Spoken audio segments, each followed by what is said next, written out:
ಇಲ್ಲ ಒಂದು ಕಡೆ ಕುಟುಂಬದವರು ಅಥವಾ ನಮಗೆ ಗೊತ್ತಿರೋರು ಯಾರು ರಾಜಕೀಯದ ಇಲ್ಲಿ ಇಲ್ಲ ಅಂದ್ರೆ ಆ, ಅಪ್ಪ ಇದ್ರೆ ಮಗ ಹೋಗ್ಬೋದು ರಾಜಕೀಯಕ್ಕೆ ಅಂತ ಒಂದಿಷ್ಟು ನಂಬಿಕೆ ಒಂದಿಷ್ಟು ಜನರಿಗೆ.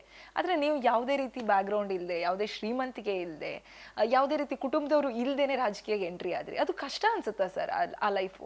ಅಲ್ಲ, ಕಷ್ಟ ಅಂದ್ರೆ ಈಗ ಆಗ್ತೇನೆ ಅಂತ ನಂಗೆ ಗೊತ್ತಿರಲಿಲ್ಲ. ನಾನು ಎಮ್ ಎಲ್ ಎ ಕ್ಯಾಂಡಿಡೇಟ್ ಆಗಬೇಕು ಅಂತೇಳಿ ನಾನು ನಿಂತದ್ದಲ್ಲ. ಆಗ ಎಮ್ ಎಲ್ ಎ ಕ್ಯಾಂಡಿಡೇಟ್ ಯಾರು ಇರಲಿಲ್ಲ, ಅದಕ್ಕೋಸ್ಕರ ಅನಿವಾರ್ಯ ನನಗೆ ಕೊಟ್ಟಿದ್ರು. ಜಿಲ್ಲಾ ಬಿಜೆಪಿ ಅಧ್ಯಕ್ಷ ಆಗಲಿಕ್ಕೆ ನಾನು ಪ್ರಯತ್ನ ಪಟ್ಟಿರಲಿಲ್ಲ. ಪಾರ್ಟಿ ಹಿರಿಯರೆಲ್ಲ ಕರೆದು ಈ ಸತಿ ಜಿಲ್ಲಾ ಬಿಜೆಪಿ ಅಧ್ಯಕ್ಷ ಆಗಬೇಕು ಅಂತ ಹೇಳಿದರು. ನಾನು ಮನೇಲಿ ಕೂತ್ಕೊಂಡೆ. ಯಾಕಂತ ಹೇಳಿದ್ರೆ ನಾನು ಒಪ್ಪೋದು ಕಷ್ಟ ಇತ್ತು. ಆವಾಗ ತಿಂಗಳಿಗೆ ಒಂದು 25,000-30,000 ರೂಪಾಯಿ ಜಿಲ್ಲಾ ಬಿಜೆಪಿ ಕಚೇರಿ ಖರ್ಚಾಗ್ತಿತ್ತು. ನನಗೆ ಸಂಗ್ರಹ ಮಾಡೋ ಶಕ್ತಿಯೂ ಇಲ್ಲ, ಮತ್ತು ಹಣ ಕೂಡ ನನ್ನ ಹತ್ರ ಇಲ್ಲ. ನನಗೆ ಬೇಡ ಅಂತ ಹೇಳಿದೆ. ಆದರೆ ಗುಜ್ಜಾಡಿ ಪ್ರಭಾಕರ್ ನಾಯ್ಕರು ಮತ್ತು ಸೋಮಣ್ಣ ಅನ್ನುವಂಥ ಇಬ್ಬರು ಹಿರಿಯರು ನನ್ನ ಕರೆದು ಆಫೀಸಿ ಖರ್ಚುಗಳನ್ನ ನಾವು ನೋಡ್ಕೊಳ್ತೇವೆ, ಮತ್ತು ಅಗತ್ಯ ಇದ್ದರೆ ನಿನ್ನ ಮನೆ ಖರ್ಚಿಗೆ ನಾವು ಹಣ ಕೊಡ್ತೇವೆ, ನೀನು ಬೇಡ ಅಂತ ಹೇಳಬೇಡ ಅಂತ ಹೇಳಿದರು. ಇವತ್ತು ಯಾವ ರೀತಿ ಸ್ಪರ್ಧೆ ನಡೀತಾ ಇದೆ, ಜಿಲ್ಲಾ ಬಿ ಜೆ ಪಿ ಅಧ್ಯಕ್ಷ ಆಗಲಿಕ್ಕೆ, ರಾಜ್ಯ ಬಿ ಜೆ ಪಿ ಅಧ್ಯಕ್ಷತೆ ಗೊತ್ತಲ್ಲ.